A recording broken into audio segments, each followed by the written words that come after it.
Dallas Cowboys' finest football hours came in 1965. Their second-place finish in the Eastern Division represents solid football and the promise of greatness.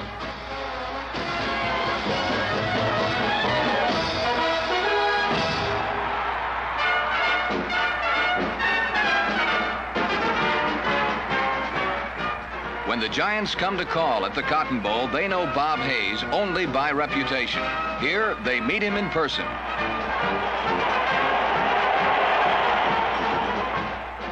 This introduction sets the stage for a Danny Villanueva three-pointer.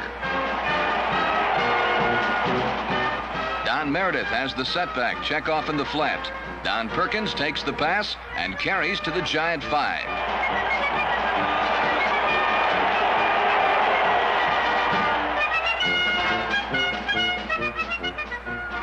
The Cowboy forward wall overwhelms the Giants, and Perry Lee Dunn crashes in. It's the Giants nothing, the Cowboys 10 at the end of the first quarter. Frank Clark's effort pushes the Cowboys' cause deep into Giant territory.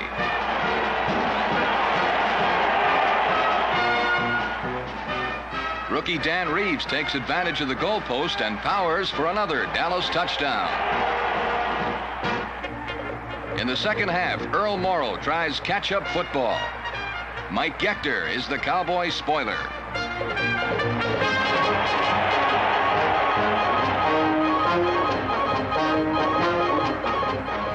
Don Meredith strong-arms the Cowboy air offense. Buddy Dial is his partner in this precision pass.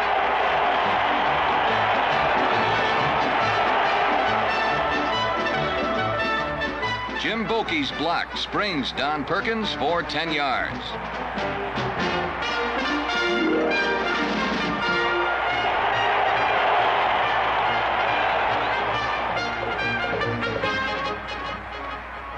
Perry Lee Dunn logs the Cowboys' third touchdown at the end of the third period.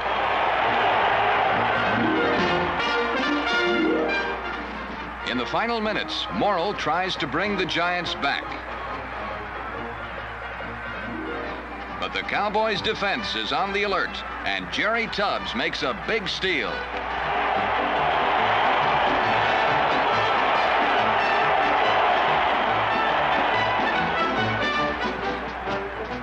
Meredith takes command with the aid of Olympian Bob Hayes. Leon Donahue, number 62, and Ralph Neely, number 73, clear the field, and it's full throttle thrust for the goal line.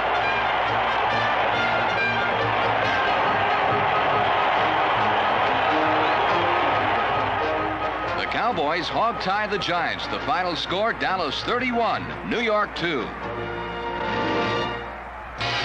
Let's look now at Don Perkins, the pride of the Cowboys. A clever, powerful runner, a back who can do it all. Perkins turns the corner against the Packers, and it takes 43 yards to catch and contain him. Against Pittsburgh, Perkins is a picture of balance and power.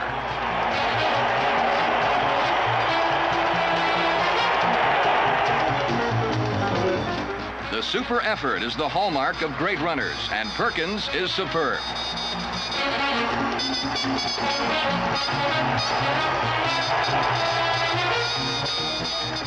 A proud team player, Perkins pass blocks for Meredith. Here, he rolls up a 49er, paving the way for a Meredith Gent pass completion.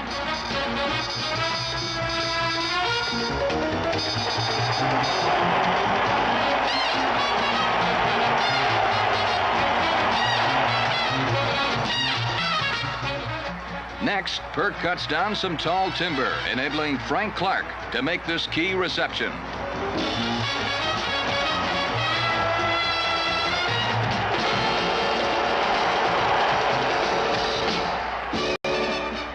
Clark heads up the Cowboy receiving corps, a group second to none in pro football. Let's show you what we mean. A great individual effort by Frank results in a Cowboy touchdown.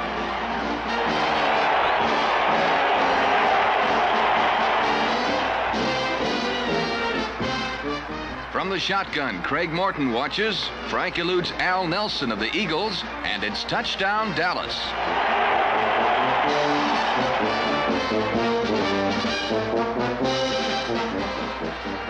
Don Meredith has ample time, and Dan Reeves shows what he's learned in his first National Football League season.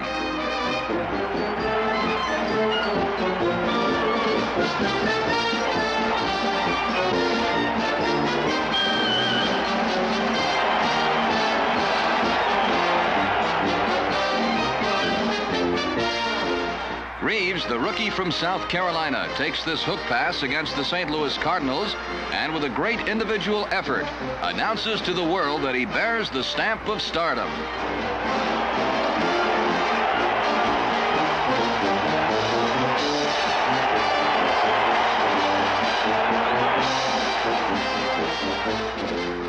Don Meredith knows that nifty Pete Gent can take care of business with this reaching catch. Buddy Dial is the Cowboys' man of magnificent moves, nowhere more evident than against the Cardinals' Jim Burson. Another member of Dallas' aerial act is Pennis Norman, who tightropes for a touchdown. Pettis takes an encore against the Browns. The Cotton Bowl is where the action is, and the Cowboys are ready for the Redskins. On the first play from scrimmage, Jim Boakey, number 68, wipes out the Skins' flank. And Perry Lee Dunn picks up a first down. Meredith finds Hayes open on a slant, and Bob turns on the afterburner.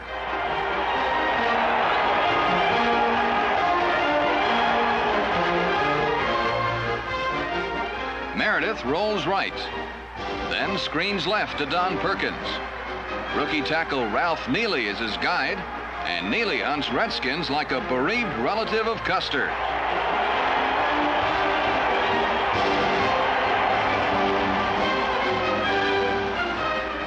The cunning Cowboys hide Bob Hayes in the line. On this end around, Hayes shows that speed and moves equal 6 points.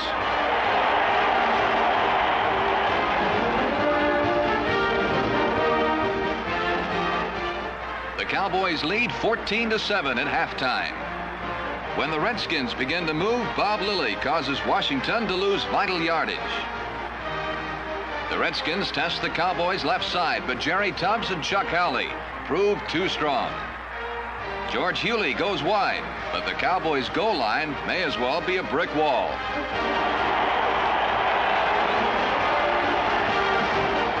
Dallas is back in control. Perkins plugs for 8. Meredith sets up in the pocket and hits Buddy Dial, who rides this lightning bolt for 45 yards.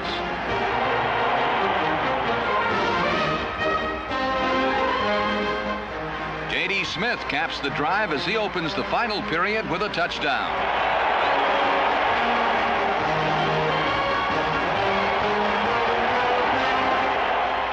Sonny Jurgensen tries to rally the Redskins, but Cornell Green's interception wipes out the last threat. The final score, Dallas 27, Washington 7. The Cowboys' defense sparkled again in '65. Their specialty, the goal line stand. Against Pittsburgh, it's 2nd and goal from the 1, but Bill Nelson can't punch it across.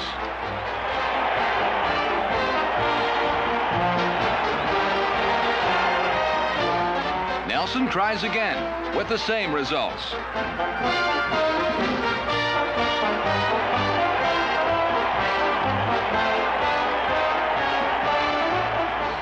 On 4th down, Mike Lind has a go, but Dallas calls a quick halt.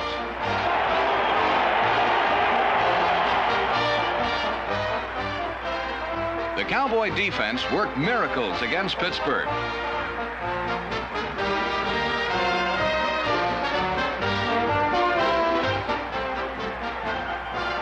Even Tom Landry was awed by their efficiency. In all the years I've been in the league, I never saw a team take a ball away like this. 5 straight interceptions every time they had the ball in the quarter.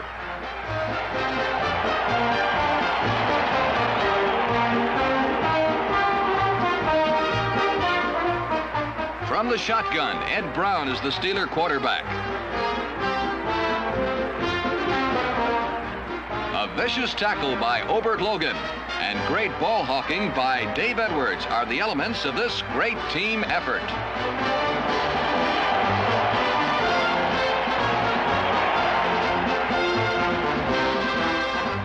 A three-point try by the Redskins turns into a six-point score by the Cowboys' Mike Gechter.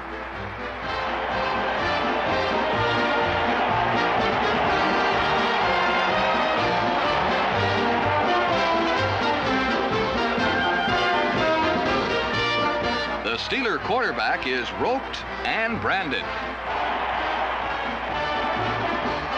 The Packers are world champions, but the Cowboys haven't read Bart Starr's press notices. Dallas' powerful rush is the key to their excellent pass defense. When you get a rush like that, it's the same as having an extra set of defensive backs. That's how hard it is for them to complete a pass.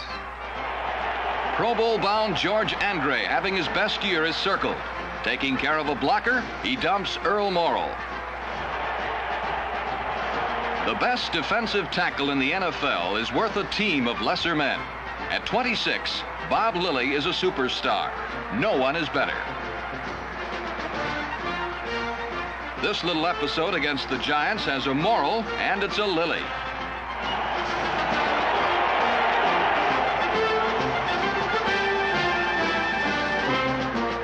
The Cowboys' purple cloud surges into the Cardinal backfield and has the drop on Bill Triplett.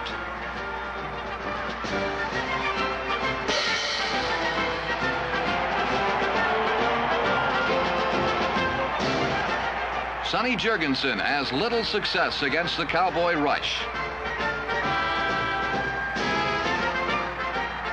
Andre and Howley dislodge the football. The alert Lilly recovers and heads goalward.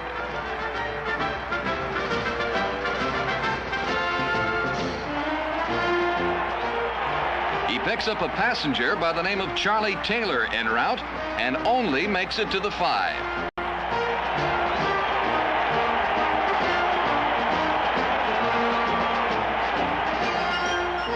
Jerry Tubbs, one of the original Cowboys, fills the middle of the Dallas defense.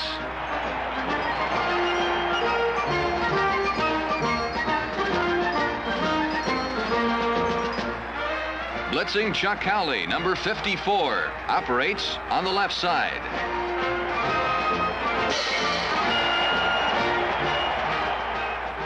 Right linebacker Dave Edwards disrupts a 49er swing pass.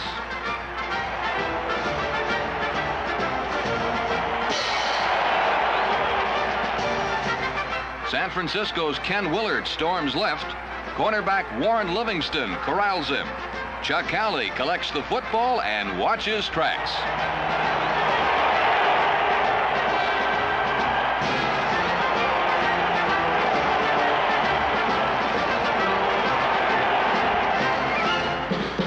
All-Pro Mel Renfro in his second season is the guided missile behind the Dallas muscle. Marvelous Mel is another Cowboy game breaker. Clutch action like this marks the Dallas secondary.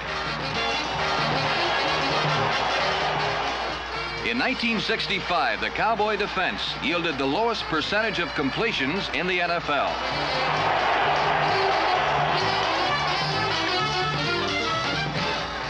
Here, Renfro heads off a charging Packer.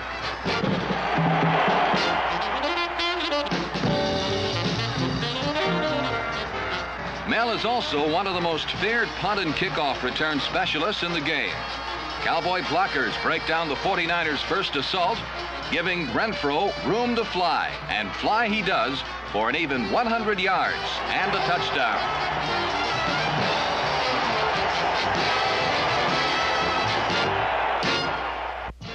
Teamwork is a Cowboy trademark. Big number 77, Jim Colvin, bursts through the skins. His penetration forces a fumble, allowing Cornell Green to record a score.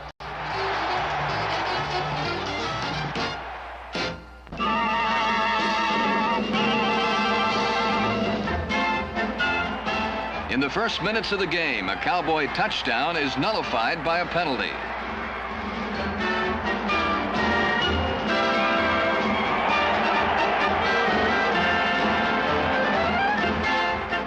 Undaunted, Dallas presses on.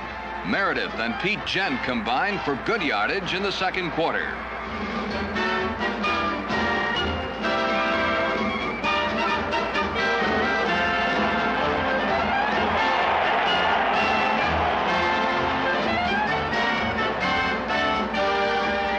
Villanueva does his stuff, and the Cowboys draw first blood. Moments later, Bob Hayes speeds by defender Dick Lynch. Only Meredith's rifle arm is faster. Hayes takes it in full stride, and 63,000 New Yorkers become believers. Many great track names have sought football fame. But Bob Hayes is a football player who just happens to be the world's fastest living human. The score, the Cowboys 10, the Giants nothing. In the second half, Hayes takes a flat pass and accelerates downfield. In the year of the rookie in the NFL, Hayes' star was one of the brightest.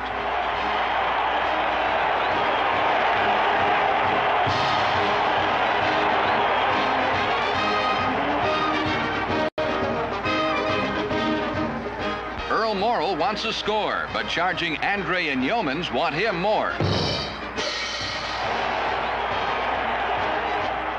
In the last quarter, the Giants try a crucial field goal, but the Cowboys specialty team performs their specialty. Green blocks the kick, and Obert Logan does the rest.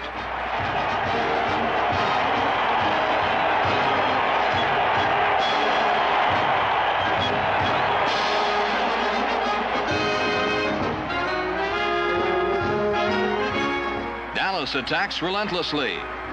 Scrambling Don Meredith and Buddy Dial combine in sensational style to ice the game.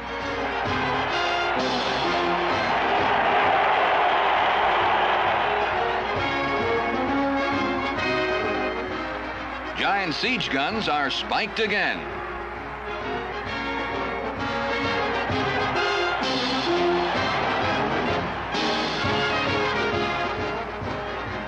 The ground camera catches J.D. Smith eating up time and yardage.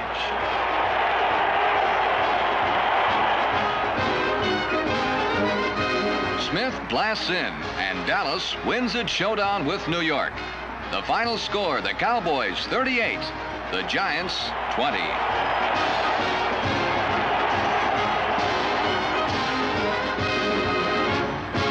A place in the sun, Miami's Orange Bowl. The Cowboys' reward for winning 5 of their last 7 games. The lovely Apache bells augment the pageant of the playoff bowls. The Cowboys' improvement in 1965 marks them as a team of the future, but the Baltimore Colts have already arrived. The playoff bowl became the battleground in which the Colts demonstrated their maturity over the young Cowboys. Without the ball, a team cannot score. Cowboy mistakes and the heroic Colts defense, a unit alone that nearly captured a title in the West, combined to stymie the Dallas attack. The thoroughbred Colts from Baltimore showed Dallas the heart of a winning tradition. The success that the Cowboys experienced in 1965 featured the development of fine rookies. For example, Ralph Neely. When he teams with Bob Hayes, they look like old pros, but it takes practice. Coach Landry knows. First time we tried that play, he outran his blockers and got tackled. This time he used the blockers and we get a touchdown.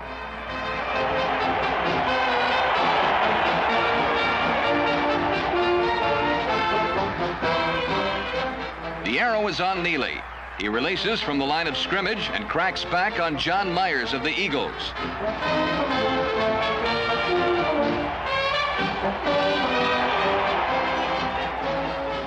When the play is short of scoring, Neely is disappointed. Ralph is equally effective blocking inside. He seals Ed Kayat out of this play.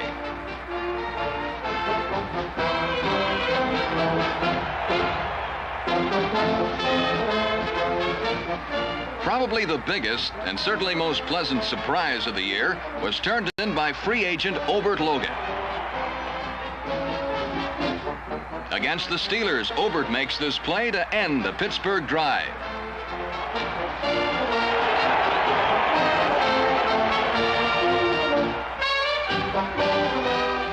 The isolated camera is on Logan as he intercepts against the Eagles and preserves the Cowboys' slim margin of victory. Little O makes another big play and denies the Browns an important three-pointer.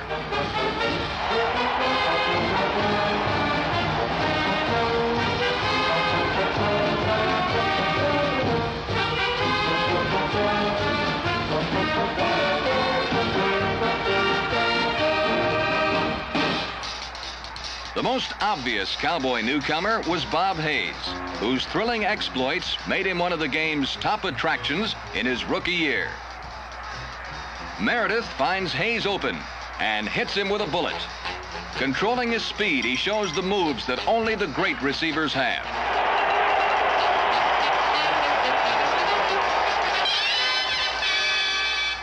Here, Hayes runs under a 50-yarder from Meredith. His reflexes and fine hands account for this touchdown.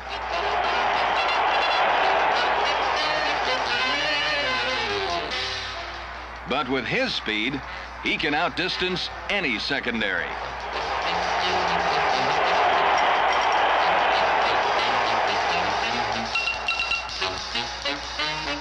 His phenomenal speed and fine hands have made Bob Hayes a football legend as a rookie.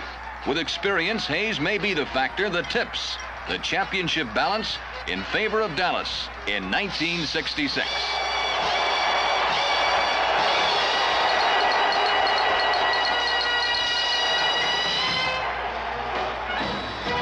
In the Pro Bowl in Los Angeles, the Dallas defensive stalwarts highlighted the big win for the East.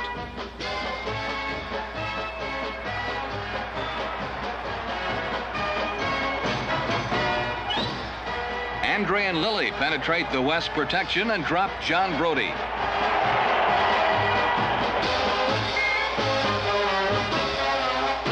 Fran Tarkenton gets the same treatment from Lilly and his friends. Chuck Howley, wearing number 56, pulls off a key interception.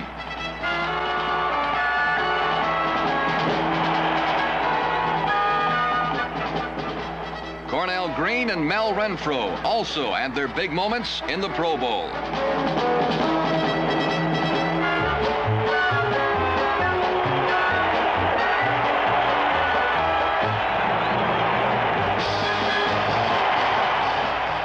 In 1965, the Cowboys announced that they have arrived by finishing second in the East.